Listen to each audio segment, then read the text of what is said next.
Why it says owner? Oh, Yeah, because he I doesn't thought have a that name. was Marcus as well. He doesn't have a name. Where's your face at, Kath? It's turned off. You got to turn it on. We got to see your face. Okay, hold on. Kathy is one of my favorite people. It says owner. Oh, yeah. Yeah, because he I doesn't thought have a that name. was Hello. Oh, there we Hi, go. Look at that What's face. your name? Kathy. Kathy. Nice to meet you. Nice to meet you too. Look at that face right there, man. Mhm. What's I up, know Kathy? we haven't seen each other in a long time. I know. After me not being able to see you for a long time, and then now I can't see you for a long time. Just Oh, because I you know, want. but you know what? I'm ready to come back as long as I'm just doing lower body and abs. I can't do any arms yet. That's fine. You just had to go and try to save somebody or be a nurse or something like that. I know, but I retired. Oh, you did? I retired. Well, it's official on July 8th. What? I know because congratulations. well, it's a little earlier than I wanted. The doctor said there's no way that my shoulder's going to be ready to go back. They want me back by July 8th. And he said, you're not going to be ready to go back until September, October. So Wow. What's like they gave me a deadline and I was like, sorry, peace out. what's like the age you have to get like healthcare benefits all the way through as a nurse? Is it 60? 65. So I'm just going to pay for my insurance for 18 months or 2 years. Oh, okay. Okay. We're okay. Yeah. So, Are you gonna get Tom a birthday present or sorry, Father's Day present? you know what? I'm just going to take him somewhere. We don't do presents anymore. We're too old. We don't need any more stuff. Oh, by presents I mean take him into Aion. Oh, well. I remember because that's literally like we did a charity workout. Tom signed up, and then like the next week the world shut down. Right. Yeah. I don't think, you know what? I don't know. He's not a gym person. Mm. He's never been a gym person. You know, he was a college swimmer. So he'll like it's not like he doesn't like to work out hard. It's not like he's a wimp. He just doesn't like that whole, like, he doesn't like weights. He doesn't like machines. He's happy just to be in the pool and just swim laps until he, whatever. You better be hitting his squats at home, Kath. Got to keep my You know what? man.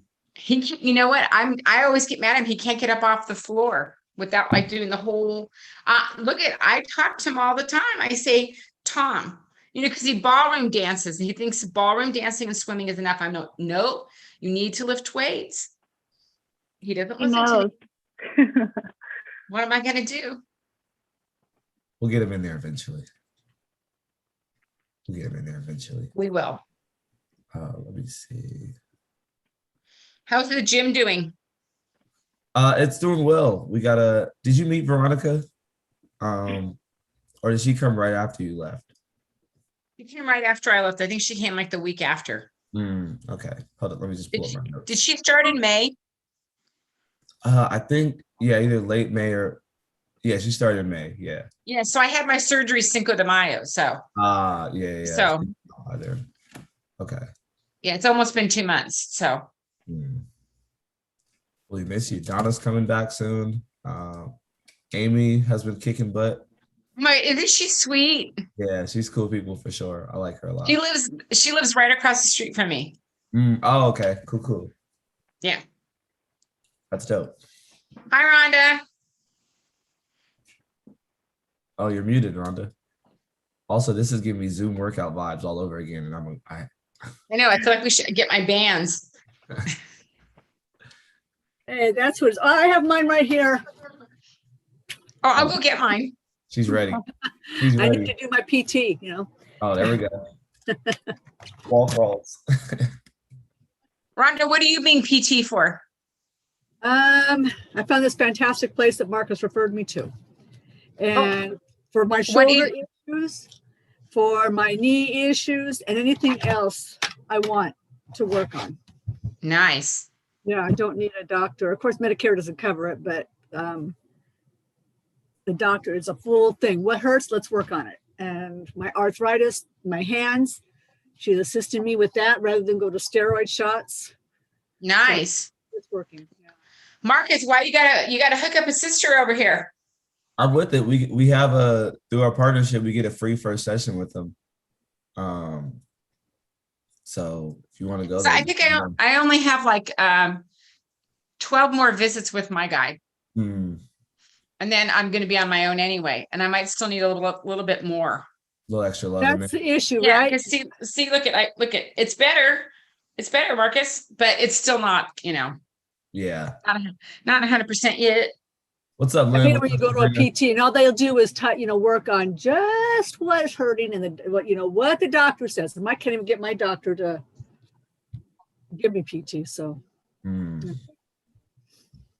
Well, even if you have insurance, Rhonda, they only give you so many visits. They give you my insurance gives you like 25 a year or 30 a year, and then that's it. So. Anyway, yeah. Which is stupid because if insurance, don't get me started, but if insurance paid for people to work out and do rehab, they wouldn't be paying for surgeries and they wouldn't be paying for medications. And we wouldn't have an addicted nation. We wouldn't have a nation hooked on opioids, but whatever. Don't get me started. Anyway, that's their premise. No surgery, the last resort, medication last resort. What's up, Shane? What's up, Phyllis? Hey, walking to my car. Aren't you proud? Yes. Can you tell? I hiked. I'm trying to see some faces, man. I'm trying to see some faces. As a Zoom talker before, I know it 100% makes your life easier when you can like see faces. So if you could pop your camera up, even if you're just chilling in bed right now, just watching on your side. People don't want to get dressed. That's why they don't want to do it like the camera on. They're like, I have on this shirt and then I have on sweats. I also have on sweats, but a nicer shirt. Exactly. That's totally cool. My buddy used to wear a button-up shirt and then just basketball shorts on his interviews. Why not? Yeah, exactly. Nobody can tell. Oh, I think some newscasters got caught. Yeah. Yeah. We're not in the newscast industry, are we? Okay. We'll give people a few more seconds to come on. We'll Good start. morning, Lynn. Lynn! She's on mute. We're lucky to see her face. She would be the one on no video. Lynn! Hi. I haven't seen you for a while. I miss you. Come back. I miss you. We'll come at 6. I know. Oh. Let's see how much we miss each other. Yeah. Apparently not enough. Not true, but oh man.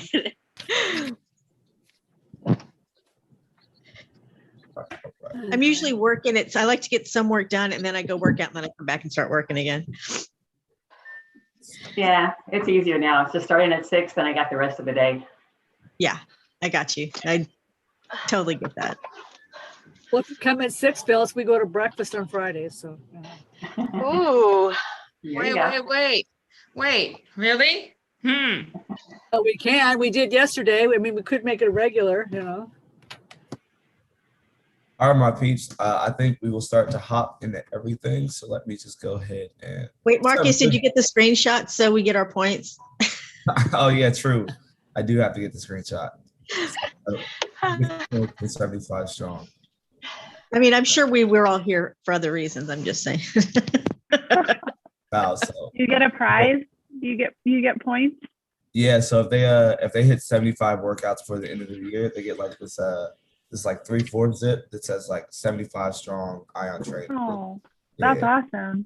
But wait, good idea. Laura was the one who made the suggestion. Where is she? Oh man. Yeah, true. But all right, like I said, we'll hop into everything for today. We'll just ask that people mute up as she's going through everything. It's gonna be a presentation style.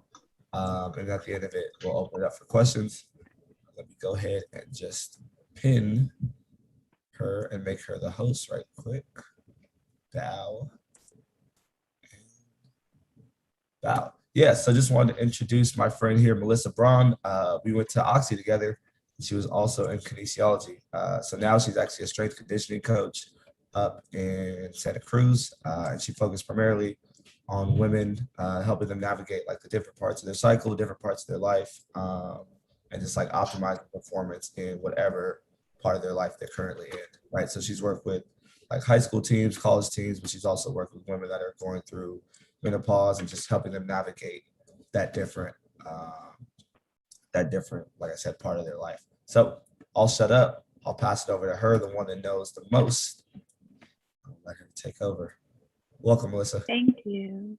Thank you. Thanks, Marcus. And I'm really excited for you all to be here today and that I get to share this information with you and be part of a small part of your movement journey. Like Marcus said, I am a strength and conditioning and movement coach in Santa Cruz. I also am an athlete myself, and I compete. So I pole vault, and I get to use all this information that I learned as using myself as a guinea pig and getting to experiment with things and see what works, and then getting to test it on athletes and see how it applies to everybody's life in all the different aspects. So very exciting. A lot of what I do, the basis of it is guiding people to a deeper awareness about their bodies, using that as an access point for them to start understanding themselves more, and just building that relationship, nurturing that relationship with themselves. So, quick disclaimer before I start, I am a certified fitness professional, not a medical professional. And so what I'm going to cover today is just to advise and support you, for you to take this information and apply it into your own life. However, just to simply provide you with some information. Okay, let me do the screen sharing.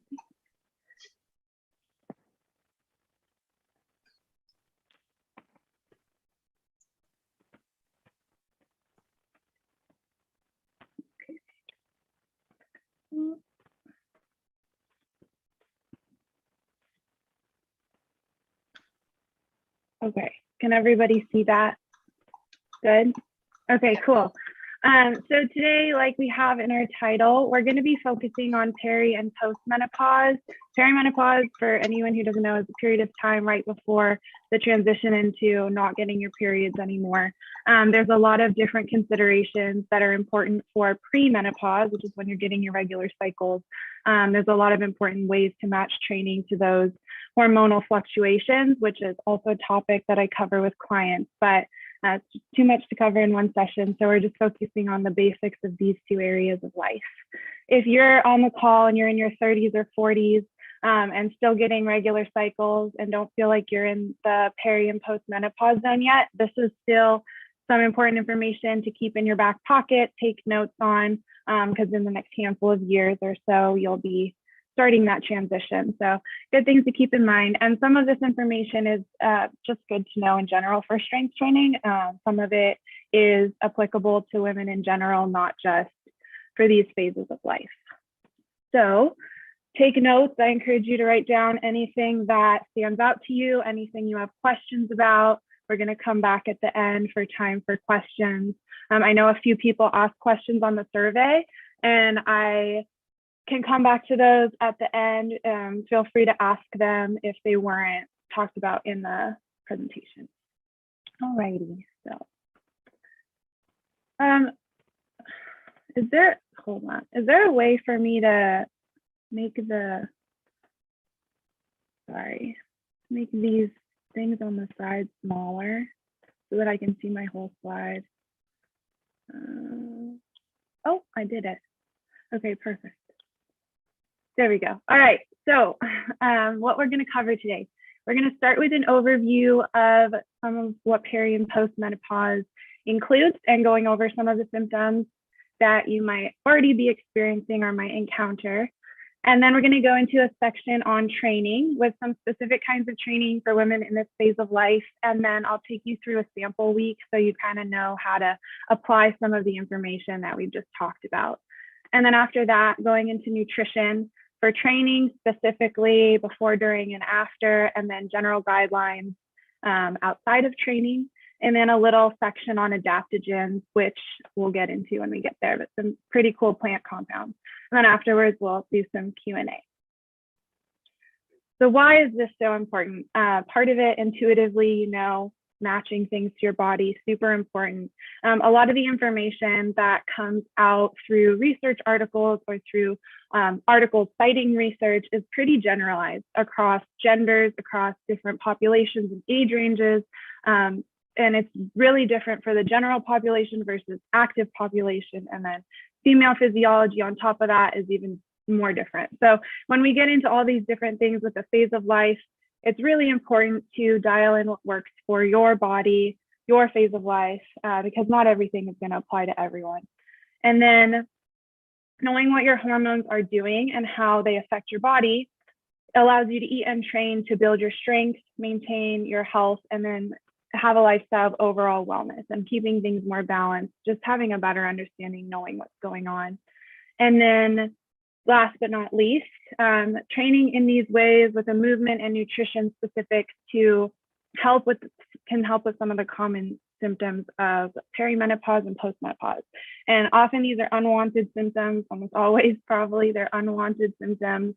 It can be common for women to not really feel like themselves or to feel differently in your body, generally an overall uncomfortable time. So it's important to have tools like this to help you through it and just keep yourself a little bit more balanced throughout all of those changes. So first, I'll just give you a little representation of what the hormones are doing during these two phases. So some of you may know this very well, may have been experiencing this already, but we're going to focus on the two lines that are orange and purple. The green and blue are also part of your sex hormones, but not as important for our discussion today. So in perimenopause over here on the left, we have progesterone and estrogen fluctuating all over the place. So these squiggly lines could be in any number of orientations. It's just an unpredictable situation as they're starting to shift and change, eventually coming down to a low baseline and then flatlining down there once you've stopped getting your periods. Perimenopause usually starts in the late 40s. It's different for every woman. Some people start really, really early. Some people start much later. But in general, it's the phase of life that is the 3 to 5 years before the periods stop. And then when you've had no periods for full 12 months, for a full year, then it's said that you've gone through menopause or you're in postmenopause. All right, getting out to the water. So going over some of these symptoms, this is just a handful of them, some of the main ones. Increased belly fat, decreased lean muscle, hot flashes, bone thinning or decreased bone strength, sleep troubles, cognitive fatigue, digestive disturbances, and metabolic changes. So there are many more ways to diminish these symptoms than what we have time to cover today, but focusing on the exercise and the nutrition basics, like even just a baseline of them, can address a handful of these symptoms. So when we think about training, having a higher intensity of training, fueling to support that training that you're doing, and then adjusting your foods in the rest of your life to match these physiological changes can help decrease these symptoms. And when we think about training, you have to ask yourself why. And so why are you training is something that we'll come back to a couple times throughout the presentation, but it's also important for you just to consider for yourself what you want to get out of your training, and then planning your training based on the answers to these questions. So if part of your training is to decrease these symptoms and help balance these things that are happening because of the hormonal shifts, then the higher intensity is going to be important. And not all exercise is created equal when we think about getting through some of these symptoms and then also creating some of the body changes that we'll get into in a second. So that brings us into our training section. So in general, we train with intensity and then recover adequately. So the US Department of Health and Human Services has this recommendation for older adults, 150 minutes a week of moderate aerobic activity. It is, like I mentioned earlier, it's a pretty generalized statement. They don't specify too much of lifestyle habits, it's just basically for health and well-being in general. And moderate aerobic activity, just so everybody knows, you might already know what that means, but you could imagine if you're going for a run, you're going at a pace where you're kind of out of breath, but you could have a conversation at the same time. So you're not pushing to those end ranges where your heart rate is all the way up and you're really needing to catch your breath, and you're not just walking, but it's somewhere in the middle. And when we look at the peri and postmenopausal population specifically, this isn't necessarily the best kind of activity to garner those health benefits, to build strength, to improve performance, offsetting some of these symptoms, or changing body composition. And so, again, we look to the higher intensity training stimulus, which is what is required to offset some of these metabolic, cognitive, and body composition changes from the age and then the hormones dropping. So it's the two combined. And the reason why we need this intense training has to do with estrogen. So we saw on the graph, as you get into these phases, estrogen is either going all over the place or it's flatlining and very low compared to the cycles your body has been used to in the other parts of life earlier on. So estrogen is anabolic, which means that it helps you build your muscles up. So when we have it and we're doing any kinds of training, it pairs with the training and it helps us build the muscles up.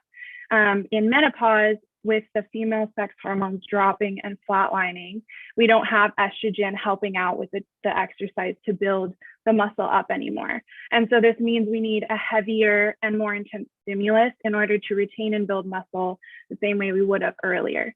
And so this would be stressing the bones and muscles and connective tissues differently to create that high stimulus. And then resting and fueling in order to give the body the adaptations that you're starting to create with that exercise. And we'll get more into the specifics of that in a moment. And again, coming back to the why of why you're training, you might not need high intensity for what you want to get out of your training. So if you go for a lot of walks and you love walking and your main goal is to just go for a lot of walks and keep doing that, you know, for as long as you want, you might not need this higher intensity training stimulus in your plan training schedule. But if you want some of the other training adaptations or being able to have a variety of movements and strengthen those movements as you age, or going through to help some of the symptoms of peri and postmenopause, then the more intense training is necessary. And this isn't to say to get rid of your moderate aerobic activity. It's really, if that's something that you have in your training already, it's something that you like, if it feels good for you, then definitely keep it. Basically, with all training things, if you enjoy it and it's safe for your body, then it's beneficial. Don't stop doing something you enjoy just because you need this higher stimulus to get the adaptations you want. You can pair them together, keeping all these different kinds of training in your schedule. If you don't do the long, slow distance kind of stuff already, you don't have to add it. It's not necessary just because the U.S. Department of Health and Human Services recommends it. There's a lot of research out now as they're starting to study this population more and more, that the higher intensity stuff is actually giving people a quicker path into the benefits that they are looking for their body composition. All right, so quick note on perimenopause.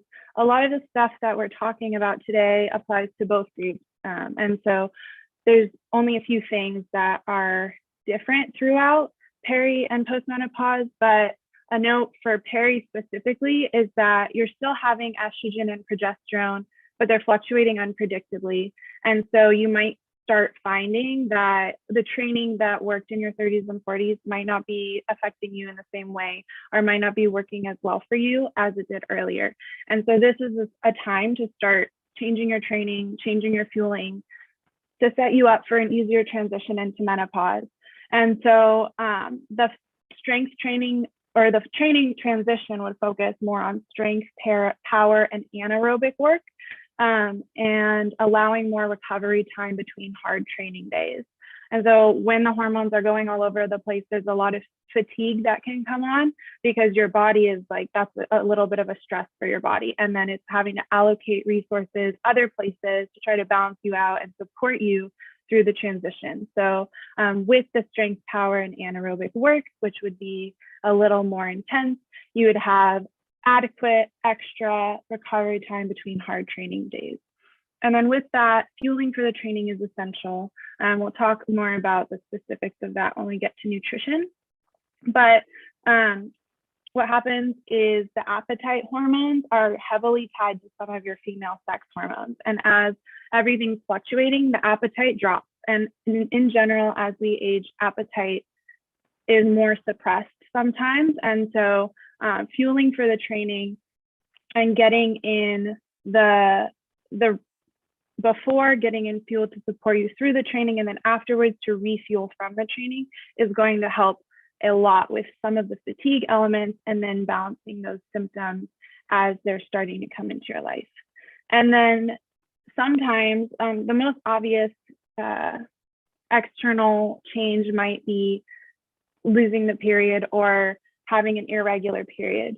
But sometimes that's not the first signal that you're entering into perimenopause. It can come from some of the other symptoms. It can come from changes in energy or changes in the way your training feels. And so tracking your symptoms, mood, and energy levels can be a good way to start understanding if it's time to start transitioning your training into a little bit differently, into focusing more on the high intensity work and some of the stuff we'll get into in the moment. All right, so some general guidelines for training. I like to say I rest with the same intensity that I train at. So when we talk about training hard, which we'll get into what that really means in a moment, but training hard, our bodies are breaking down a lot during that training, and we need that kind of stress to start building up stronger and stronger. So we need to rest just as hard as we train. And then for female physiology specifically, 2 days on, 1 day off. So if you have 2 days back to back of a more intense training stimulus, the body will need a day off after that to recover. So after 2 days back to back, 24 to 36 hours off is pretty necessary to keep the body healthy, injury free, and then support the adaptations that you're getting, and also to support the immune system. And off can be completely off, like not doing any activity or whatever, if you feel like that's what you need and want, or it can include light movement like walking or easy body weight work, yoga, learning new techniques and new exercises and focusing on your form and training, basically just keeping it below a 3 out of 10 of intensity on the off day. So more of an active recovery thing. And then the last piece for general training guidelines is listening to your body. This is so vastly important, and it can mean strengthening and toning your awareness muscle as you start to work on your physical body. And so this is just about paying attention, asking yourself questions, noticing how things feel, differences day to day that are what you're noticing with your body. And the more you pay attention to how you feel or your day-to-day sleep quality, food quality, and how these things affect your body will cue you in more and more to what your patterns are. And then if you're having a day where you just don't want to go to the gym, you can discern if it's time to push through and go anyway and get your training in, or whether you're feeling like you don't want to go because your body is signaling you that it needs a little bit more rest. It needs more recovery from the exercise and the life stresses that you've been having. And then part of toning this awareness muscle in perimenopause can be through tracking those symptoms like we just mentioned. All right, so what does higher intensity mean when we say that? So the first piece is to lift heavy. And that means whatever is heavy for you. It could be just your body weight. It could be just a bar. It could be an 80-pound kettlebell. It could be whatever it is, like 200 pounds on the squat rack, who knows? This is gonna change based on person, and it's gonna change based on day to day for yourself. So what your heavy set is on a Monday, you might feel totally differently that Friday. And that's okay. It's just matching whatever feels heavy for you that day. And then some specifics of what high intensity training includes. You might all be doing some of this stuff already with Marcus in the gym, But the first one is heavy resistance training. And this doesn't mean just resistance bands. This is resistance of all different kinds, free weights, bands, bars, clubs, med balls, having another person resist you, any form of resistance, as long as it's hard and it's heavy and you're really having to work to push against it. And then high intensity interval training, also known as HIIT. This is marked by all out bursts followed by rest. So it would be a burst of activity, maybe 60 to 120 seconds, and then followed by a couple minutes, like 3 to 4 minutes of rest, so that you get your heart rate back down in between. But the goal for high intensity interval training is really to get your heart rate up. And it can happen through lots of different kinds of workouts you can make into a HIIT workout. So it could be biking, it could be running or sprinting or swimming. You could do more dynamic weightlifting movements, and it can be a HIIT workout or like a ski machine, so many different options. Just really getting your heart rate up high and then recovering from it, and then doing it again and recovering from it. So you would do rounds of it, like a lot of repetitions. And then for our bones, because we have that aspect of bone thinning and decreased bone strength, it doesn't have to be that way. Your training can supplement in getting that high impact work to build your bones up and increase resiliency and maintain all the strength that you already have. So this would look like plyometrics, which is jumping things. You could do box jumps, you could do weighted jumping lunges, other weighted jumping movements, or just with your body weight. Jumping rope could be a good way to start out if you haven't done a lot of this stuff yet.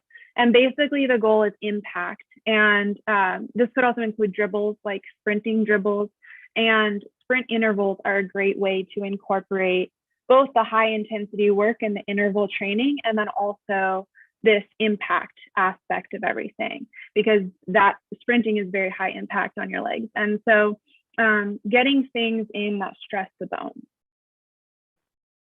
Things to keep in mind, especially when we're talking about adding intensity.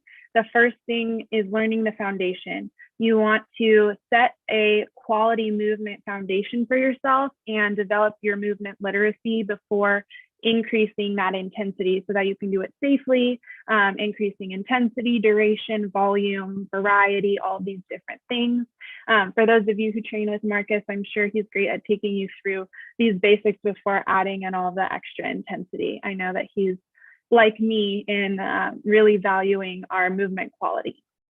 And so this is great. This is important with any age. It doesn't matter how old you are. If you're starting out with training or starting to increase this intensity, you got to start here, understanding how your body moves, what it needs, building stability before you increase those other things. And then that leads us to working up to high weight and low reps. So having workouts that are between 1 to 6 rep range, where you're using a high amount of weight, where after 3 reps, you're like, that's all I can do. These are the kinds of things that are that heavy resistance training. And that's going to give you that intense stimulus that's going to help with your bones, help with your building muscle, retaining muscle, body composition, and some of the other things, the neuromuscular stimulation, things that are great to have through this transition. And variation as well is important for training with any human. And this can include doing some workouts that are high weight and low rep, and then other workouts that are low weight and high reps. So the difference between being fatigued at the end of a set of, like, let's say 3 to 5 reps versus being fatigued at the end of a set of 10 to 12 reps. So it's going to be a lower amount of weight, but you're still feeling that fatigue towards the end. And then stopping when you feel your movement quality declining. With variation, our bodies like novelty and familiarity. And so giving ourselves different kinds of workouts, different exercises, changing it up based on the day, changing speeds, changing levels that your body's at during different movements, changing the amount of weight that you're using, changing the width of your grips or the width of your legs, looking for all the ways that you can vary things up, and then repeating certain exercises, repeating certain workouts in totality to give yourself that familiarity with it. So pairing the two, really important.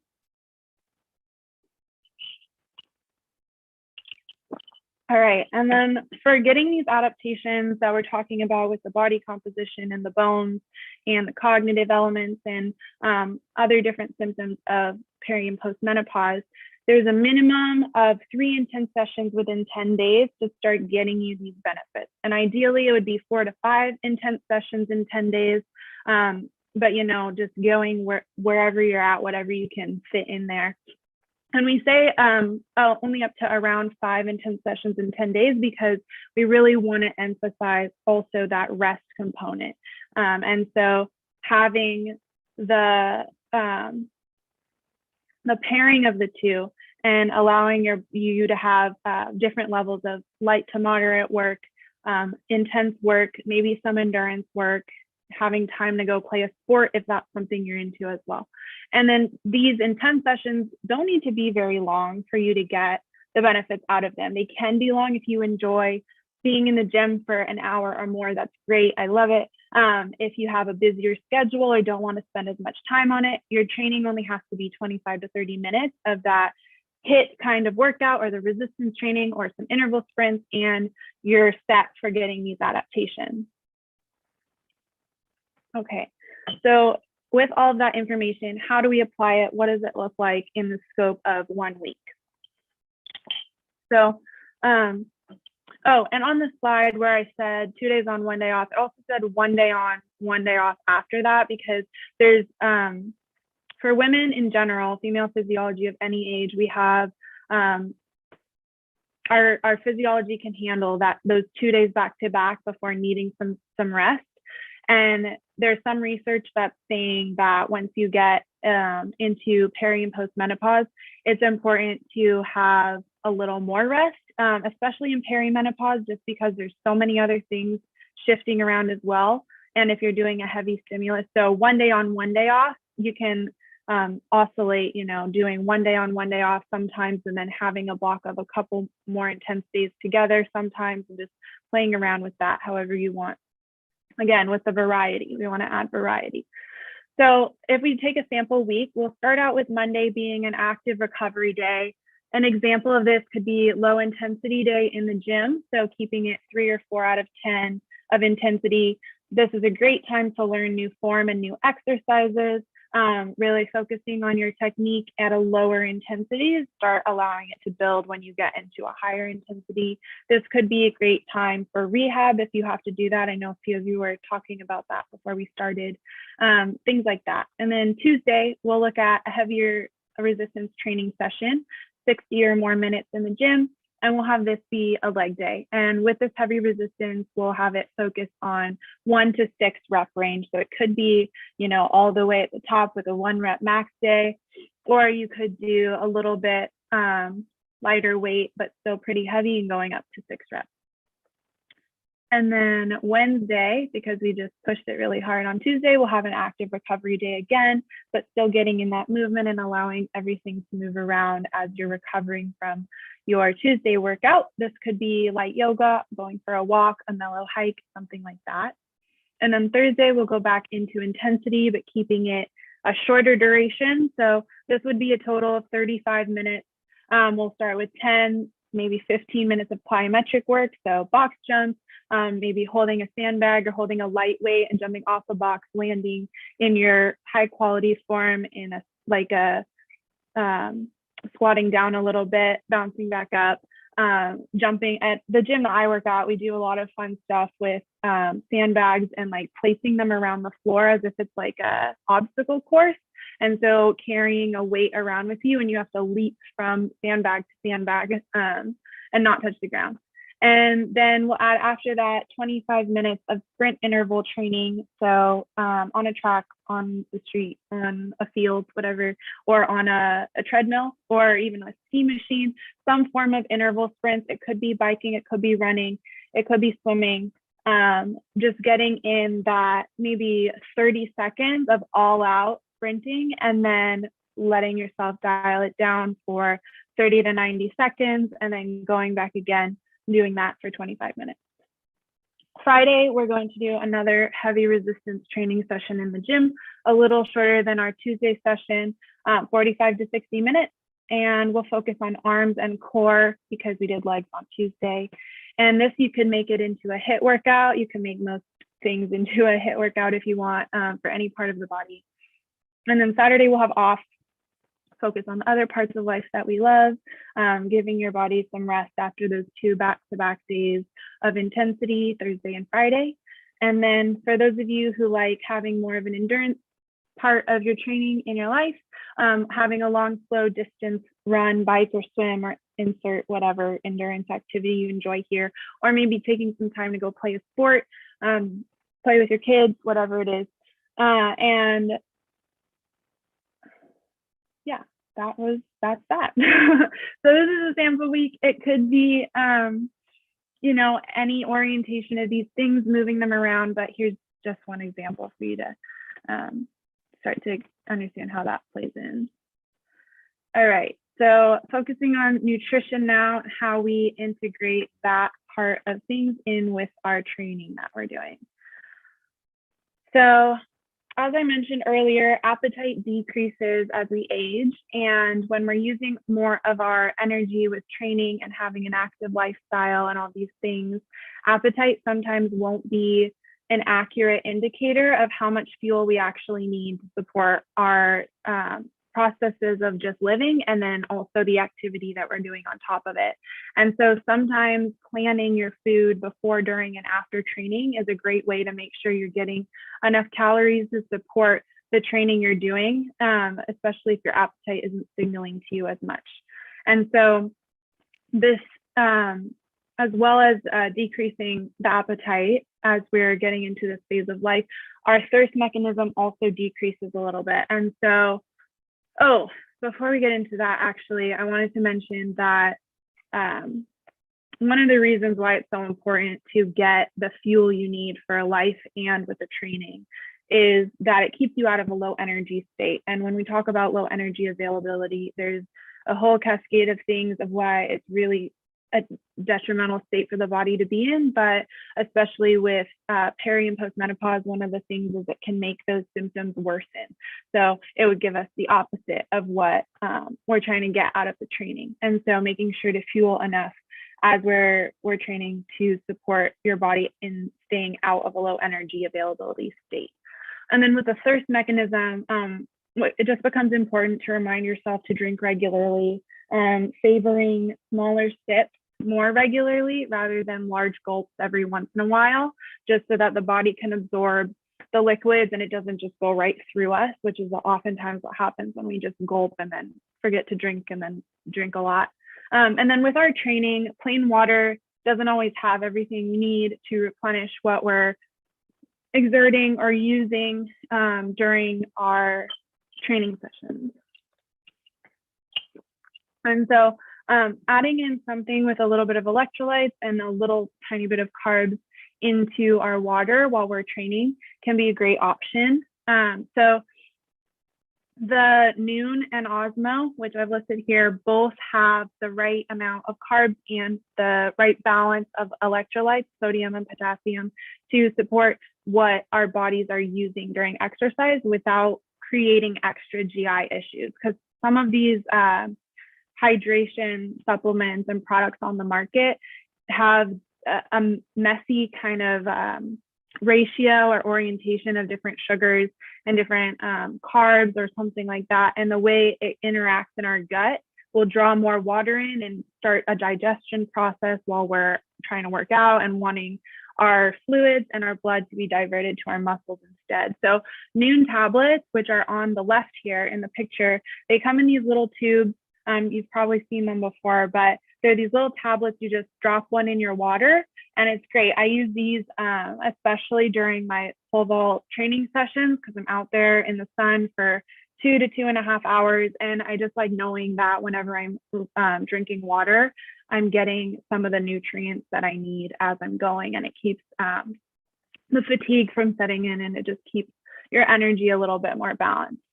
And then Osmo, I haven't used, but I know it has similar ratios to Noon, and some people that I really trust have recommended it as well. And their website has so much information about this product and also about why electrolytes and hydration is really important for training.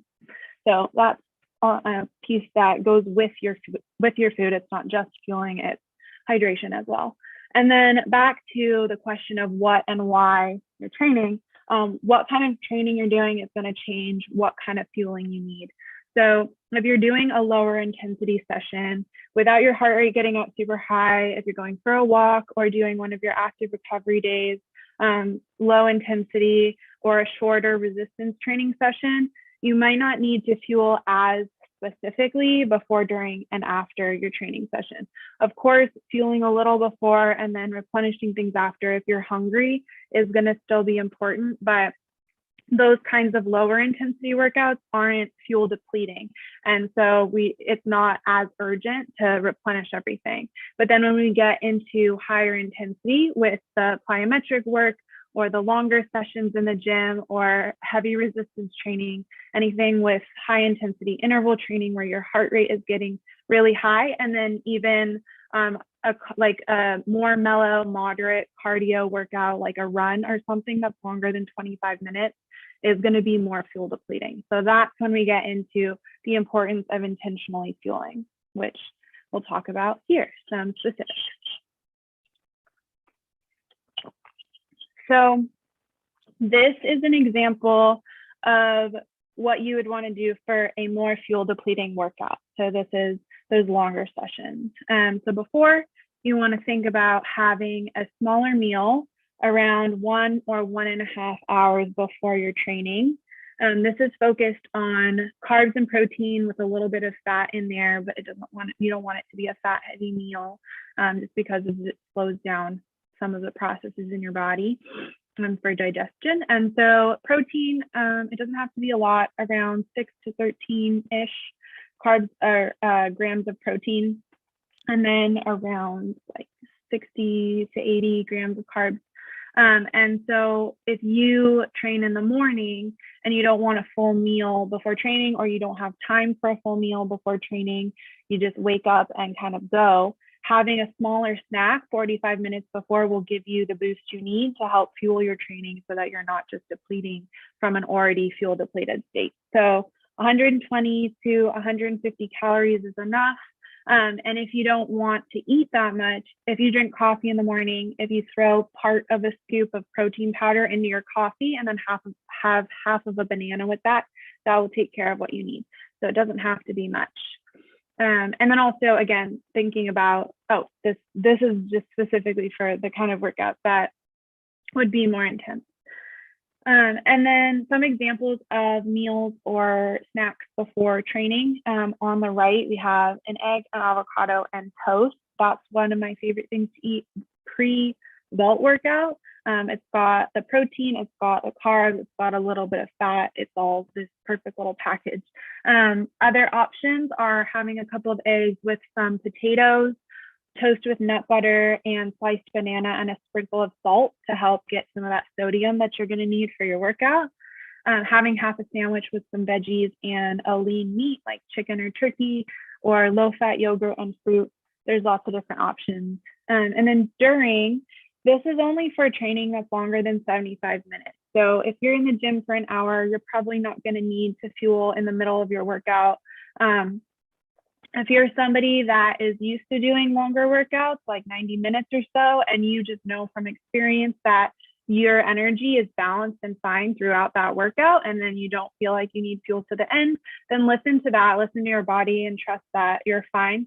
But if you do feel like you're going through those workouts and starting to decrease your energy and feel a little fatigued throughout, try adding in a little snack in the middle of that to replenish what you're using to fuel those muscles. And so when we look at snacks in the middle of a workout, we want to keep them mostly carbohydrate, focusing on glucose rather than some of those other sugars. Glucose, carbs, low fiber, and low fat. And so one of the best forms of it in the middle of a workout snack is raisins, which is why I have it on the right here. Raisins and some almonds. It doesn't need to be a lot, just a small handful of these things, just to allow yourself to get that quick hit of sugar to help fuel the workout. Other examples of some higher glucose carbs are bananas, dried figs. You could have small bites of sandwich with nut butter and jam, things like that. We want to shoot for real food before engineered nutrition. So those goos, gels, powders that are like the things that are created as like a boost for a workout. Some of those are fine, and some of them have a lot of sugars that are actually not the best for working out. It's pretty counterintuitive and weird, but real food first, prioritize that. And then afterwards, protein is your best friend. Protein for everybody after exercise, specifically women, and then even more specifically women in peri and post-menopause. So ideally, this is going to be within 30 to 45 minutes after your heart rate comes back to baseline. So getting it in as soon as possible. And it'll be between 30 and 40 grams, which will be the stimulus of protein that you need to start refueling from the exercise and then building those adaptations and really getting the recovery. And remember, this is just for those more intense, higher duration workouts. Protein is still important after the other kinds, but not as essential. So in pre-menopause, so before starting this transition, when you're still getting regular cycles, around 25 to 30 grams will do the trick to shift the processes and start getting you recovered. And then as we transition, because of the shift in hormones and the way the physiology is changing, the needs for protein increase, and getting 40 grams by the time you're in menopause is the amount that you need. And I know that's a lot. We'll talk about protein a little bit more in a second and some ways to get it in. And the reason that we need protein so quickly and why it's so important after exercise is that while you're exercising, you're breaking your muscles down. So doing the exercise, doing those heavy lifts, getting in the impact training, it's all like stressing the body, and your body's in a muscle breakdown state as it's trying to interact with what's happening with your training. And so then getting in the protein cuts off that muscle breakdown state and then starts shifting it into a muscle building state and a repair state, because your body can use these proteins and the building blocks for replenishing your muscle and then replenishing your tissues and getting everything going. And so that's why it's so important. And then the carbs for fueling afterwards, also important, not as essential as quickly, but within about 2 hours, getting in, if you're eating a meal post-training with some grains, some fruits, some veggies, just getting in some carbs to replenish what you've just done. Yes, and protein is so important that it gets its own slide. So we have protein from foods, and we have protein from supplements and protein powders. And so, yeah, 40 grams is a lot of protein. But when we think about that in its total form, we think about combined sources. So it's not just this big hunk of meat that's on your plate with 40 grams of protein. It can be, if that's something that you like, totally fine. But thinking about combined sources of meat, cheeses, yogurt, beans, some grains have protein like quinoa, brown rice has a little bit, seeds and nuts. Lentils are really high in protein, cottage cheese, really high in protein. So there's lots of different options, both vegetarian, vegan, and non-vegetarian. And so combining the sources can be an easier way to get that protein in, especially if you're able to eat it within a meal after training. And then talking about powders, we'll talk about in a moment. But first, these are some of the foods that have the highest essential amino acid profiles. So basically, this is the group of the building blocks for the proteins in your body that we need to ingest through food. And having foods that have a highest quality and highest quantity of these is easier for your body, and you don't need to eat as much of it to get the total amount of protein that you need. And protein doesn't just go to our muscles, it goes to cellular processes, it goes to cell membranes, it goes to so many different things in our body, and it helps with a lot of different stuff. So the foods here, some vegetarian, some not vegetarian, some vegan, these are the highest quality and quantity of the amino acids that are really essential for after training. And one of those is leucine, which is especially essential for women after training because it signals to the brain to start the process of muscle protein synthesis. So one interesting thing that I think is fascinating is that Male physiology starts the process of building the muscles back up again after exercise. It starts it in the muscle itself. And women, it starts in the brain, and then it signals to the muscles to start building it. And so leucine is really important because it can cross into the brain and then start that process. And a lot of these foods that have, oh, no, sorry, not the time. All right, sorry about that. Okay, a lot of these foods that have the highest essential amino acids also have the highest leucine. And then when we think about protein powders, whey is the highest bioavailability. If you're not vegan, this is a great option. There's many different forms, or 3 different forms, but the ones you want to look for are whey isolate and whey hydrolysis. And sometimes these are combined together in a protein powder, and it'll say so in the ingredients. It'll tell you what's in it. And then for vegan options, pea isolate is one of the best, most bioavailable proteins on the market right now. And oftentimes they'll combine it with rice protein, hemp protein, quinoa protein, one of these or all of these together to create a complete protein source. It is totally viable to build muscle, be strong, refuel from your training. Being vegetarian or vegan, it just has, you have to place a little more attention on what you're eating to make sure you're getting the protein you need and all the fuel you need for the training. Let's see. Another thing about protein powder is that getting in that 40 grams afterwards, if you don't have time to go have a meal right away, you could bring some powder in a bottle to the gym. It fits around 20 grams, 30 grams, so only part of the total that you need. And then having that right afterwards, and then within the next 40 minutes, hour or so, getting in the rest of the protein you need. So you can split it up a little bit to make it easier for yourself. And then our general diet, a couple of considerations outside of training for this phase of life and the way the hormones are interacting with our digestion. Colorful fruit and veggies as the main carbs are going to be your best option for those GI issues, and then for body composition as well. We have a difference in the way the body stores and processes carbohydrates and fats. And so getting the fruit and vegetables as your main carbs can help with all of that. And then plant fats, this is for all people, but getting a lot of your fats from avocado, olive oil, nuts and seeds, dark chocolate, those kinds of things.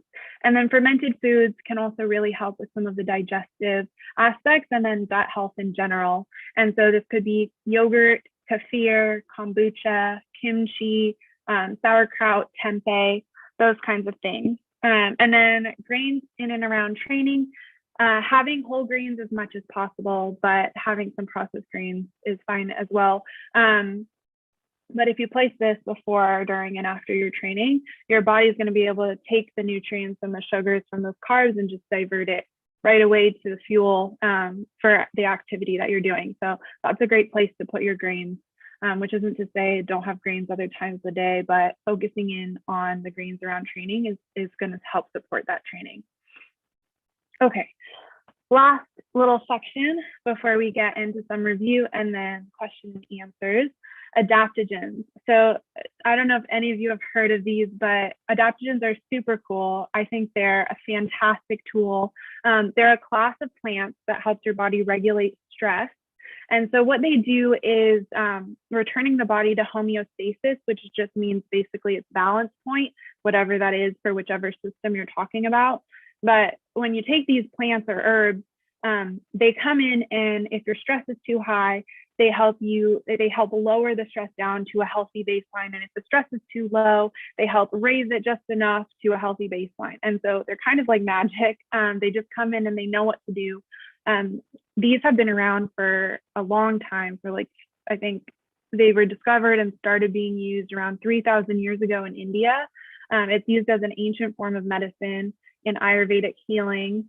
And they can be in the form of supplements like capsules. They can be in the form of powders, loose powders that you can throw into things and cook with them. And they can be in tinctures as well, which is like a liquid, like a dropper that you can put into things. Using them over time, they have like a compound effect. And so after maybe 3 or 4 weeks of taking one or more of these, then you might start noticing some changes and differences. And yeah, they just start to build on themselves over time. And there's lots of different kinds. The picture on the left here is only a handful of them. There's lots of different ones. A few of them have been more heavily studied than others.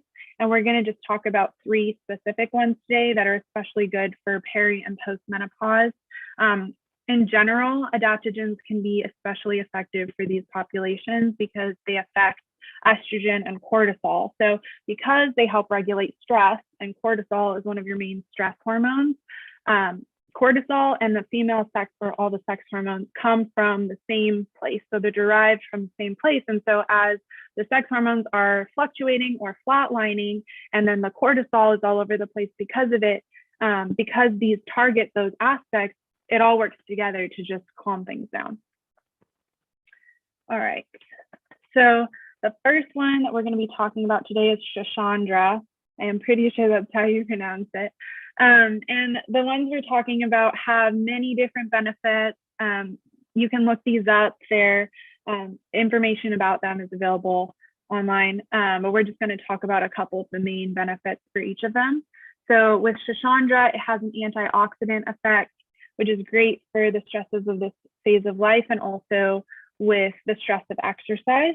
And then it also improves cognition. So it can help with focus. It can help decrease brain fog and some of those cognitive symptoms that you get with the transition. Because it targets the brain and helps with focus, it's a good one to take in the morning because it is more mentally stimulating. And then this one is best to try on its own first.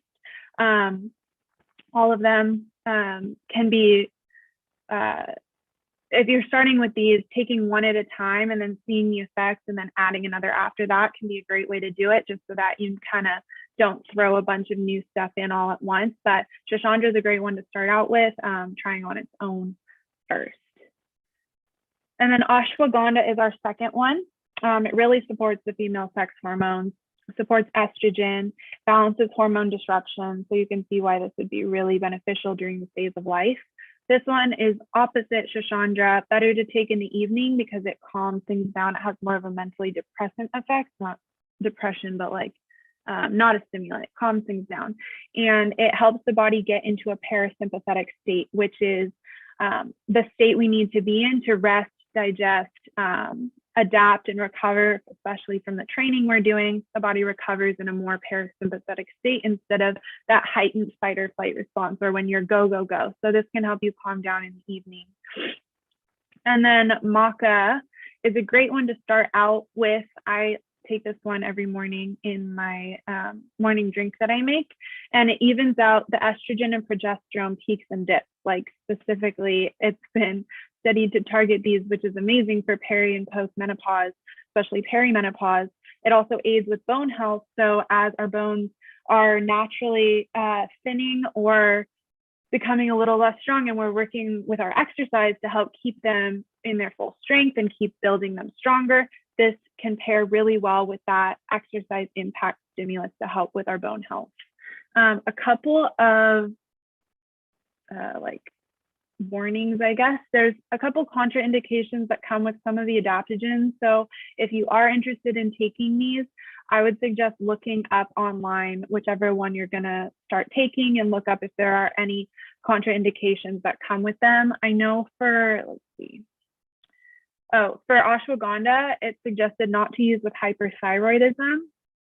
Hypothyroidism, it is recommended for, but not hyperthyroidism. And then not with pregnancy as well. I didn't know this until a few days ago, but it can spontaneously cause abortion or have a tendency to work towards that, which is not desired most of the time for people who are trying to have a baby. So just keeping that in mind. And then maca is not recommended with thyroid issues. And there might be other things, so just look it up if you're trying to take these. But and then just starting with one at a time, seeing how it affects you, and then building up from there. All right, so to wrap things up, I just wanted to briefly remind some of the basics of each of the sections that we covered. First, with training with intensity, lifting heavy, whatever that means for you, getting this 3 to 5 times within every 10 days or so. And it can be short. It doesn't have to be super long to get the stimulus you need to start those adaptations, or it can be longer. Getting lots of variety in your training, and 40 grams of protein post-exercise, which gets us into the fueling part. So fuel intentionally for the training you're doing, kind of know what intensity you're planning into your day. And then if you need a full fueling before, maybe during, and also after, getting that in. Lots of colorful fruits and vegetables outside of training, and grains, whole grains over processed foods. And then I also wanted to just mention a really important piece of all of this is that we all know that there's no perfection, and letting go and just enjoying things is so essential here. So especially when we're sustaining these positive habits that we have of knowing what the ideals are for training, for fueling, being able to sustain those includes being able to let go sometimes. So aiming to get these guidelines, to meet the guidelines around 80% of the time. If you do a hard workout, you know it's kind of fuel depleting, you don't have time and the ability to fuel afterwards, it's okay to do that every once in a while. Not any reason to beat yourself up. It's okay to let yourself have an extra rest day sometimes just because you want to, letting yourself eat sweets, going out for drinks with friends, all those things. Yeah, so much of this is about balance and taking these guidelines and implementing them so that they work for you. About creating and maintaining this beautiful relationship with your body, with your active lifestyle, with your health, building your strength, and just enjoying all these aspects of life, and enjoying this amazing tool of a body that we get to use, and being able to do that through the entirety of your life. So on that note, ta-da, we've reached the end. We'll get into questions in a moment. This is my email. Some of you might have it because I emailed the Zoom link to everybody, but feel free to write this down. Email me with any questions or concerns or things that you'd like to talk about, or clarifications. I'm always happy to be available to talk about this stuff. I need to, let's see.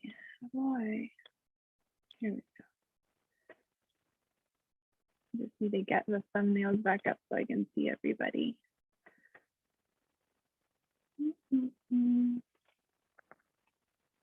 Okay, I'll leave that up there.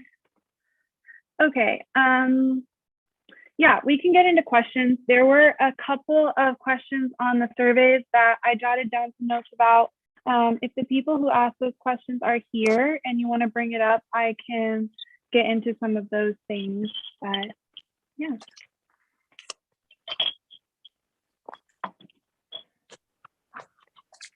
Another question on the protein. Good. Yeah. So we're told per meal, protein for women, 1 spoonful per, meal. Do you think that that's still accurate, or should we be eating more protein on a regular basis? I think that a good guideline is trying to get, or the first basic is trying to get protein in every meal you're eating. As far as the amount, I think the fifth thing to me, there's so many different kinds of protein, and so that same amount is going to be so different with different kinds. I would say if you're having an active lifestyle, getting a significant amount of protein per meal is going to be more important, even outside of training. It doesn't have to be up to 40 grams unless you've just done a fuel depleting workout. But I would say, if you have like close to 20 grams per meal, like if you're having a breakfast and then a post workout meal and then another meal throughout the day, having around 15 to 20 grams in each of those meals, and then more after exercise, and then a little bit before exercise. On a Marcus, does that still 20 grams equal 1 fist? I'm trying to relate to something I can visual. I have sorry, go ahead, Marcus. Yeah, I was gonna say I think the fist is like it's a baseline way, right? To say like, all right, like we want to make sure we're having protein at every meal, and we want to make sure that it's decently sized at every meal you're having. Like she says, like protein comes in different forms. So like you having, a fist size of like a protein powder or something like that, or a fist size of like lentils and quinoa is going to look a little different. But I think the main thing around is just like making sure we have like a decent sized portion, right? Like minimum a fist size portion of protein at all those meals we're having. There's also some websites that I have written down somewhere. I don't have them right now, but I can find them that have visual representations of some foods and then how much protein that is for each one. And the other thing is a lot of like packages, like if you're making lentils or you're getting like a package of chicken and then cooking it, it'll tell you how much approximately protein is in a serving, and then you can base that off of that. But in general, people in the peri and post menopause require more protein because of the lack of estrogen. Okay. Yeah, and some of the other hormone stuff, a little more protein.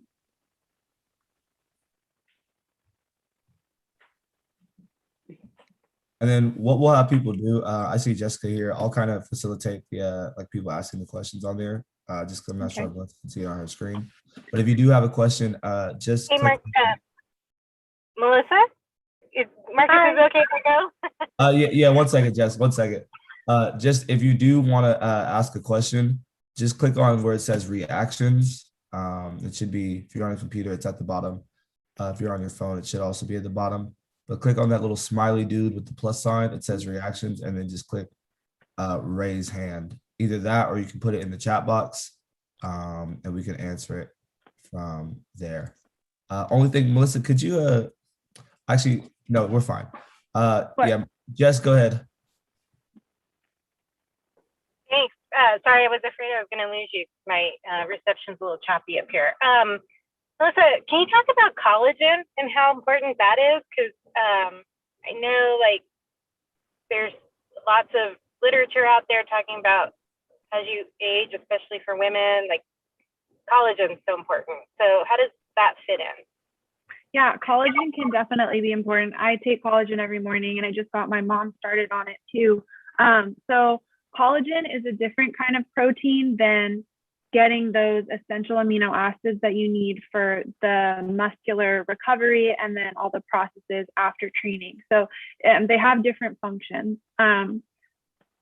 Collagen isn't considered I think on most of the packages, it says a little note, like this is not a significant form of protein or something like that. It does other things in your body than what we need from the proteins that we eat in general. So it's not a substitute as a powder for post-training or anything, but it is great for our connective tissue, bone health, muscle stuff, like a lot of different processes in the body.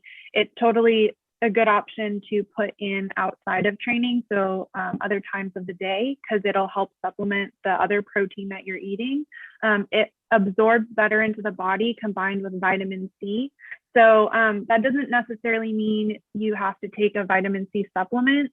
Some of the antioxidant supplements can get a little bit iffy or not always the best thing to take paired with training, because our body does a lot of antioxidant functions on its own. It does a really good job of working with the stresses of exercise and with a healthy amount of stress in our lives. And if we supplement too much antioxidants, like concentrated, like in capsule form or something outside of what we're eating in our diet, it can start to decrease how much the body is able to handle the stress on its own. So keeping in mind, if you're eating collagen, pairing it with things in your diet that have vitamin C, strawberries, oranges, spinach. I don't know the others off the top of my head, but it's easy to look those up.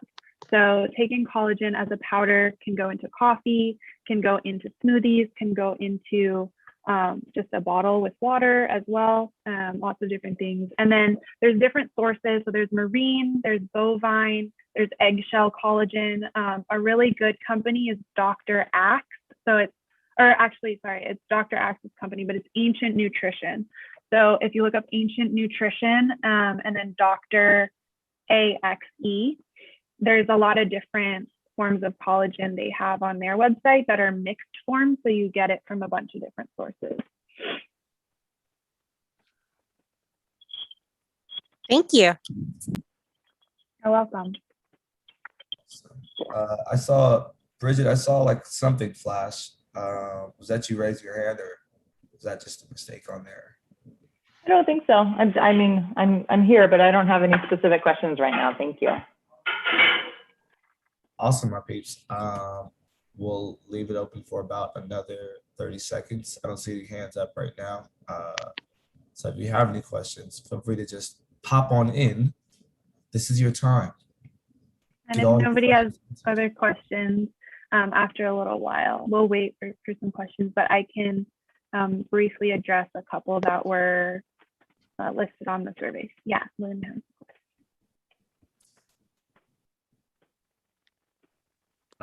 So my question is, I love your comments on training hard with high intensity and train harder than